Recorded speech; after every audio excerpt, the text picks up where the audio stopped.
Selamat datang di Ngalor Ngalbum Horor. Respect banget buat dulur-dulurku ya, yang selalu support album film, yang selalu setia, selalu nungguin. Makanya itu kenapa aku selalu ngasih alur yang sebaik sedetail mungkin, lur. Karena aku juga sayang sama kalian gitu. Apalagi sama yang Jan. Balik mana ambil aku Icang dengan quotes hari ini. Masalah membuat kita menjadi dewasa, maka sering-seringlah bermasalah. Kali ini kita akan mengalor film bergenre horror thriller yaitu Carriers tahun 2009, mengisahkan tentang pandemi virus mematikan yang telah menghancurkan tatanan dunia dan hanya menyisakan segelintir orang yang berusaha bertahan hidup. Di sini kalian akan menyaksikan bagaimana rapuhnya umat manusia saat dalam situasi sulit, lur. Jadi langsung aja gas ke requestan pertanyaan hiwir-hiwir dulurku. WNZ ya, Cak. Gimana sih solusinya biar nggak nempel-nempel terus di kasur? Nah ini bisa dicoba dengan cara menebar paku payung, lur. Dijamin merem sedikit pun nggak bakalan bisa Anda. Monggo skecaken. Film dimulai dengan rekaman video masa kecil kakak beradik, yaitu Brian dan Danny, yang sedang asik bermain di pantai Kura-Kura, negara bagian Texas, Amerika, bersama mendiang ortu mereka. Sayangnya semua itu tinggal kenangan, karena sudah bertahun-tahun tatanan dunia telah hancur akibat pandemi virus sangat amat mengerikan yang disebut virus kiamat, dan telah membunuh hampir seluruh populasi dunia. Brian dan Danny telah beranjak dewasa, dan kini ditemani oleh pacar Brian yaitu Bobby dan teman Danny bernama Kate. Hari itu mereka OTW naik mobil curian ke sebuah hotel di pantai Kura-Kura yang dulu sering dikunjungi Brian dan Danny bersama keluarganya setiap musim panas. Agar tetap selamat, mereka semua mengikuti sebuah aturan yang dibuat oleh Brian. Pertama, hindari semua orang yang terinfeksi bagaimanapun caranya karena nafas mereka sangat menular. Kedua, disinfeksi semua barang-barang yang disentuh oleh orang tertular dalam 24 jam terakhir. Lalu ketiga, semua orang yang tertular tidak dapat diselamatkan dan pasti akan mati. Jadi mereka tidak perlu repot-repot menolong, lur. Siapapun yang berani melanggar peraturan maka sudah pasti tidak akan pernah selamat. Tak lama kemudian Brian dan kawan-kawan papasan dengan Frank dan anak perempuannya Jody yang memarkir mobilnya di tengah jalan. Frank mengaku jika dia kehabisan bensin dan bersedia menukar persediaan makanannya untuk sedikit bensin. Meski bensin mobilnya masih banyak, Brian tetap waspada dan melarang Frank berjalan mendekat. Sampai akhirnya Brian pun langsung mengegas mobilnya, lur, setelah Kate melihat Jody di dalam mobil yang maskernya berdarah. Itu artinya Jody sudah tertular dan tidak menutup kemungkinan Frank juga telah terinfeksi. Dan inilah penyebar. The infected at all costs. Anything they've touched in the last... She's got it. You break the rules, you die. You follow them, you live. Sayangnya karena menghindari Frank lewat bahu jalan, selang bensin pun putus dan mobil rusak total. Lalu mereka sempat berdebat. Bobby dan Danny ingin membantu Frank memberikan bensin sekalian nebeng, sedangkan Brian dan Kate tidak setuju karena Jody jelas sudah tertular. Namun akhirnya mereka sepakat untuk berjalan kembali menemui Frank sambil memakai masker dan sarung tangan, membawa bensin serta perlengkapan pembersih seperti pemutih. Lalu ketika bertemu Frank, Brian pun mengintimidasi dengan pistolnya, dan Frank menjelaskan jika dia sedang OTW ke sebuah sekolah di daerah Farmington untuk mengambil serum virus kiamat di sana sesuai siaran radio yang dia dengar, dan kemungkinan besar banyak orang lain yang juga akan ikut mengantri. Mendengar itu, Brian pun tidak percaya karena menurutnya tidak ada serum virus kiamat yang manjur, dan Bobby memanas-manasi Brian untuk segera menembak Frank. Namun mereka akhirnya setuju dengan Danny yang lebih baik mencoba serumnya dulu ke Farmington, tapi dengan syarat Frank dan anaknya duduk di belakang dengan pembatas plastik yang dilakban rapat, sedangkan bagian mobil lainnya juga dibersihkan terlebih dahulu dengan pemutih. Setelah itu mereka berhenti sebentar ke mobil sebelumnya untuk mengambil foto Brian dan Danny yang tertinggal. Up a radio transmission outside of Farming State of traveling there. Road warrior, crap piece of... Di perjalanan mereka pun ngobrol ngalor ngidul tentang kehidupan di awal pandemi. Seperti Brian yang sempat bekerja sebagai tukang gali kubur untuk para korban virus kiamat, yang untungnya Brian sama sekali tidak terinfeksi. Sampai Danny yang mendapat beasiswa ke Universitas Yale. Akan tetapi setelah itu Brian sempat bercanda dengan Bobby yang membuatnya tidak fokus menyetir dan mobil hampir tergelincir. Ngerinya sentakan tadi membuat Frank menabrak plastik. Kate pun berusaha menahan lakbannya, namun tanpa mereka sadari lakban sudah terbuka sedikit. Karena ketakutan, Kate pun langsung keluar mobil dan berusaha menenangkannya. Sementara itu terlihat mobil di dekat sana. Lalu Brian dan Danny berniat mengambil sisa bensinnya. Akan tetapi karena tangkinya terkunci, Danny pun harus mengambil kunci yang masih nyantol di setir sambil menghindar dari seonggok mayat yang mati karena infeksi. Tapi tiba-tiba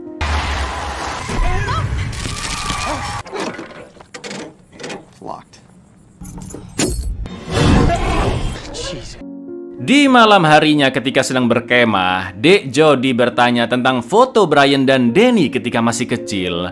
Lalu Danny menceritakan jika dulu mereka punya seorang ayah seperti Jody, dan tempat di foto itu adalah Pantai Kura-Kura. Tempat yang begitu menyenangkan bagi mereka karena saat bocah, Brian dan Danny selalu jalan-jalan ke sana dengan kedua ortunya.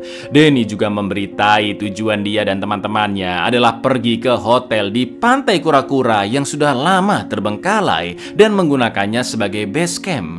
Karena kemungkinan besar banyak sisa-sisa sembako di sana. Lalu Danny DKK berniat untuk menunggu di hotel tersebut hingga situasi benar-benar aman. Entah sampai mereka diselamatkan oleh regu penolong atau saat pandemi sudah berakhir. Tapi tiba-tiba terdengar suara tembakan berkali-kali dan dari kejauhan muncul dua mobil yang mengejar seorang pria. Gak pakai lama Brian pun langsung mematikan api unggun yang untungnya lokasi mereka nggak ketahuan, lur. Place has been abandoned for years. Single time we get back until the disease.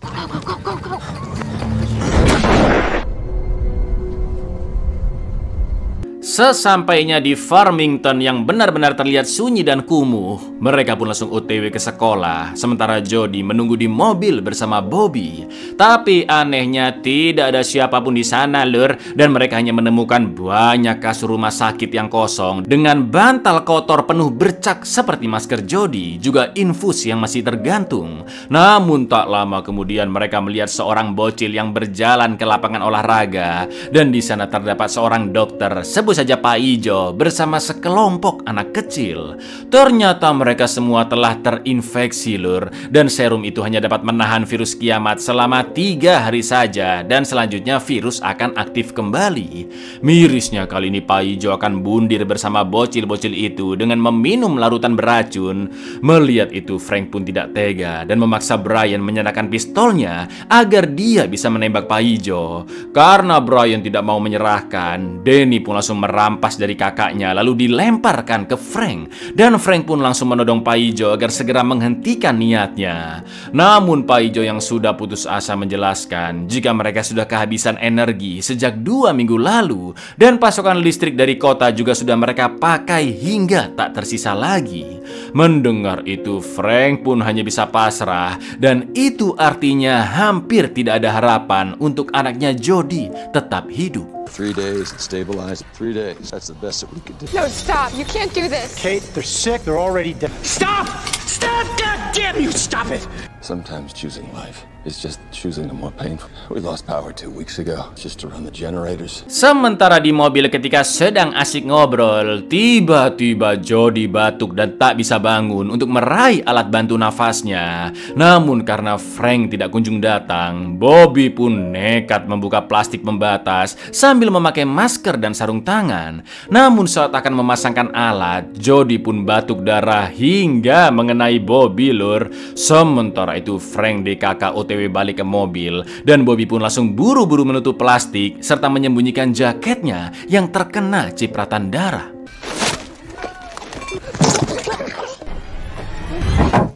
We're getting out of here. Jelas Bobby tidak memberitahu kejadian tadi ya kan, dan mungkin dirinya sudah tertular. Setelah itu Jody ingin ke toilet yang jaraknya tidak jauh dari mobil. Namun Frank khawatir jika dia ikut menemani ke toilet, Brian and the gang bisa saja kabur membawa mobilnya. Frank pun meminta anaknya jalan sendirian ke toilet. Namun karena kondisi Jody terlalu lemah dan tidak kuat jalan, Frank pun terpaksa menggendong Jody ke toilet. Sementara itu Brian segera menurunkan barang-barang Frank dan Jody beserta tabung-tabung oksigennya, lalu berniat segera kabur. Danny yang merasa iba meminta kakaknya untuk menunggu. Namun keputusan Bobby sudah bulat dan mereka pun akhirnya pergi dari sana. Sungguh scene yang begitu miris karena di kota itu sudah tidak ada apapun yang tersisa, dan itu artinya Frank beserta sang putri Jody hanya dapat menunggu waktu sampai mereka meninggal perlahan-lahan. Be a very big girl for me right now. You see those little blue huts over? No, I'm sorry. Get in. Not here. We brought them here. It's a idea. Do you remember how to? It's Begitu keluar dari Farmington, Brian dan kawan-kawan membersihkan bagian belakang mobil, sedangkan Bobby membuang jaketnya secara diam-diam ke bawah mobil. Setelah itu mereka memutuskan untuk bermalam di sebuah hotel mewah yang sudah kosong. Akan tetapi ketika mereka sedang mengeksplor tempat tersebut, Brian menemukan seonggok mayat dengan baju APD di kolam renang. Lalu yang terjadi?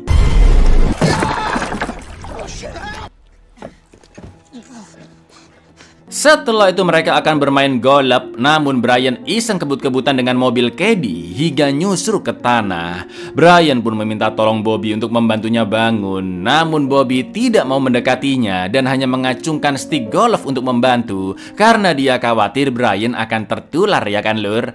Tapi tiba-tiba Brian menarik Bobby lalu akan mencumbunya dan sontak Bobby pun sangat marah dengan alasan pasirnya kotor. Come on down here, baby. Help me out of here. Get over here. I'm gonna get all dirty. Mereka semua kecuali Bobby asik main golf hingga memecahkan kaca-kaca di hotel. Namun salah satu bola masuk ke dalam kamar yang ternyata penuh perlengkapan baju steril, obat-obatan, pemutih, senjata, dan barang-barang lainnya. Selain itu juga terdengar suara seseorang di walkie-talkie yang memanggil-manggil nama Larry, orang yang tinggal di kamar itu. Suara tersebut mengatakan jika dia dan kelompoknya akan OTW pulang ke sana. Lalu di malam harinya, Kate berusaha menggunakan telepon koin di hotel untuk menelpon orang tuanya yang sedang dikarantina di kapal pesiar. Tapi dengan entengnya Bobby mengatakan jika ortu Kate pasti sudah tewas karena situasi dunia sudah terlampau kacau setelah pandemi. Namun tiba-tiba terdengar suara langkah kaki sekelompok orang, juga terlihat lampu senter mereka. Dan Just gotta try to get in touch with my parents. They're dead too.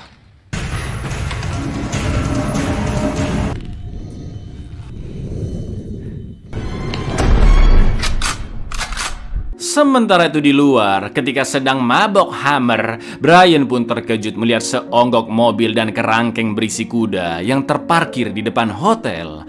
Tak lama kemudian datang seorang pria berbaju hazmat yang mendekati Brian dan We got everybody. I think so. There's nobody else. ternyata hotel itu sudah menjadi markas geng tersebut lur. Sebut saja geng Somai ya. Dan Larry adalah salah satu anggota mereka yang ditinggal sendiri untuk menjaga hotel. Akan tetapi dia sudah tewas dan sebelumnya Brian menemukan mayatnya di kolam. Geng Somai juga telah berhasil menangkap Bobby, Kate juga Danny, dan mereka semua bersenjata. Setelah itu mobil Brian dan kawan-kawan digeledah. Lalu brengkesnya geng Somai memaksa Kate dan Bobby bergabung bersama mereka. Namun salah satu anggotanya tidak setuju dan mereka sempat berdebat. Setelah itu Kate dan Bobby pun dipaksa membuka baju untuk dicek apakah mereka sudah tertular atau belum. Brian yang geram tidak bisa berbuat apa-apa karena jumlah mereka lebih banyak. Akan tetapi semua orang pun terkejut ketika Bobby dan Kate membuka baju mereka. Karena ternyata The girls stay. No. They stay. Get your hands off! You, Tom. This isn't the mill. You're not. Let the girls go. I said strip! I said go! Setelah mengetahui jika Bobby terinfeksi, Brian and the gang pun langsung diusir. Namun mereka semua terlihat sangat cemas, khususnya Kate yang duduk di sebelah Bobby. Lalu karena bensin hampir habis, Brian pun melipir sejenak ke Pertamini terdekat. Setelah itu Danny melihat tempat altar berkabung yang terdapat foto-foto korban virus kiamat. Dan Kate mengingatkan jika mereka bertiga pasti tidak akan selamat jika Bobby tetap ikut. Danny pun menemui kakaknya untuk membahas kenyataan pahit soal Bobby. Yang jelas Brian sudah paham, namun dia serba salah ya kan, karena Brian begitu mencintai Bobby. Lalu karena tidak menemukan kunci pompa bensin, mereka pun akan melanjutkan perjalanan. Dan Brian melihat pelang di jalan bahwa ada sebuah kota yang berjarak 3 km dari sana. Setelah termenung beberapa saat, dengan sangat berat hati Brian pun mengusir Bobby dan memberikannya setengah galon air sebagai bekal untuk berjalan kaki ke kota tersebut dan beristirahat di sana hingga Bobby meninggal. Mirisnya Bobby terus membujuk agar ikut dengan mereka, namun Brian tetap pada pendiriannya karena tidak mungkin dia membahayakan hidup Danny, Kate, dan dirinya. You wanna end up like them? We will if she stays. Get out. I said get out. Please let me stay. When you get to town, you find a place, you know, with a good bed. Don't you lie to me! I wasn't sure. Mereka pun melanjutkan perjalanan sambil was-was karena bensin akan segera habis. Sampai akhirnya mereka bertemu mobil berisi 2 emak-emak dan langsung dihentikan oleh Brian. Lalu Danny pun membujuk mereka untuk memberikan sedikit bensin. Mulai dari mengaku-ngaku sebagai orang Kristen yang taat hingga beralasan jika Kate sedang hamil dan akan segera lahiran lur. Karena mereka terus menolak dan akan pergi, Brian pun langsung turun dan dengan nekatnya menembak kedua emak-emak itu. Namun salah satu dari mereka juga sempat menembak kaki kanan Brian. See, my wife in the car, we're just looking for a cool place. I'm gonna stay right here. Sorry, we don't have any to spare. Setelah itu Kate mengambil bensin dari mobil tersebut tanpa ada rasa bersalah sedikit pun. Sedangkan Danny yang masih syok langsung menghantam Brian karena semakin tidak memiliki moral dan tega menembak dua wanita itu. Akan tetapi Brian melawan dan memberi ultimatum jika selama ini Danny terlalu lembek, sedangkan Brian lah yang berani mengambil keputusan agar mereka berdua tetap hidup. Brian mengingatkan bagaimana awal mereka meninggalkan rumah dan dialah yang berani mengambil pistol di laci kamar ortunya. Brian juga terpaksa berbohong ke ortunya yang sudah terkena virus kiamat jika Brian dan Danny akan kembali lagi. Padahal saat itulah mereka terakhir bertemu lur. Brian juga menyinggung Danny yang hanya terdiam duduk saat Brian mengusir Bobby. Lagi-lagi semua itu adalah demi keselamatan Danny. It wasn't you who had to go up there. Think you'd be back real soon. Our last day at home, Mom and Dad's room to get his gun, was it? You're out of the car while you just watching me do it. You asshole! Clean conscience, huh? Lalu film pun beralih ke rumah Brian dan Danny dan terlihat kedua ortu mereka yang tertidur di kasur. Setelah itu Danny pun mengambil pistol di laci dan tiba-tiba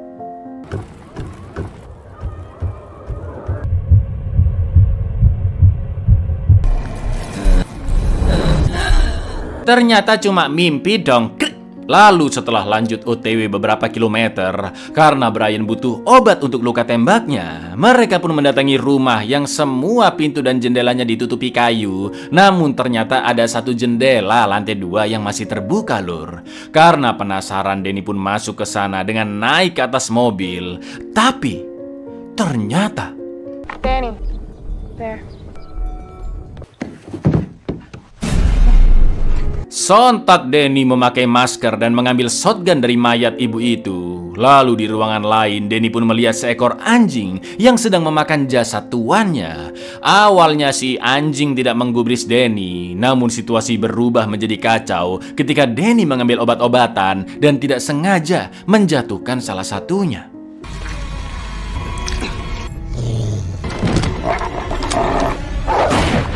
Setelah itu Danny akan mengobati luka Brian. Namun Danny sangat terkejut saat melihat kondisi kulit kakaknya yang muncul bercak-bercak merah. Dan ya, itu artinya Brian sudah tertular virus kiamat, lur. Namun Danny tetap memberikan alkohol ke luka Brian. Lalu mereka melanjutkan perjalanan dan Brian pun duduk di kursi belakang dengan dibatasi plastik. Setelah itu mereka mendengarkan siaran radio dari seorang wanita yang bernyanyi dengan pasrah karena generator listriknya akan segera mati. He's got it, doesn't he?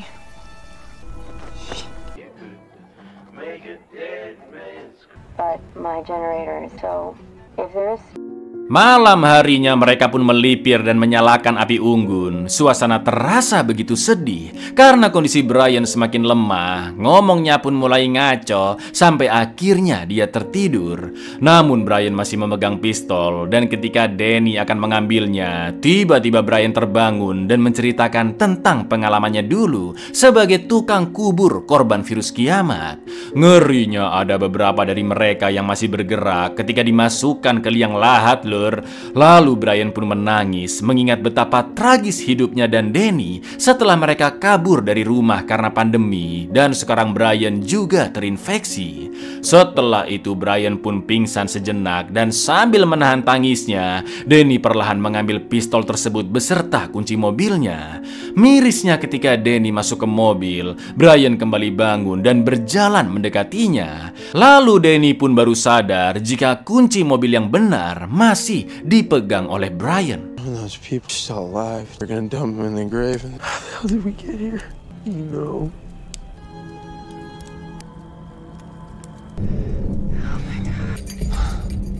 Kate pun memberikan pistolnya ke Danny dan dia harus bersiap menembak kakaknya jika Brian tidak mau memberikan kunci mobilnya. Ternyata bener, lur, Brian memaksa agar Danny dan Kate tetap membawanya pergi sampai ke pantai kura-kura. Dan akhirnya, I need those keys, Brian. And I need a ride. Shoot me. Brian, don't do it. Ocean, remember how it was? My little brother. sungguh scene yang sangat-sangat ironis. Danny terpaksa membunuh kakaknya sendiri lalu mengkremasi mayatnya. Setelah itu Danny dan Kate melanjutkan perjalanan hingga mereka pun sampai di tujuan mereka, yaitu pantai kura-kura. Mereka berhasil tiba di sana, tapi Danny merasa hampa karena telah kehilangan banyak orang, mulai dari kedua orang tuanya, Frank dan Jody, Bobby, dan terutama adalah kakaknya Brian. Karena memang tujuan Danny ke pantai tersebut adalah untuk mengulang masa kecilnya bersama Brian di tengah dunia yang sudah sangat kacau. Lalu Danny dan Kate juga pergi mengecek hotel yang untungnya tempat itu kosong dan tidak dikuasai siapapun. Namun Danny masih termenung melihat suasana pantai tersebut yang terus mengingatkannya pada masa-masa indah bersama keluarganya yang tidak akan pernah bisa kembali. I feel like I'm alone in the world. The hotel, the beach, still look exactly the same.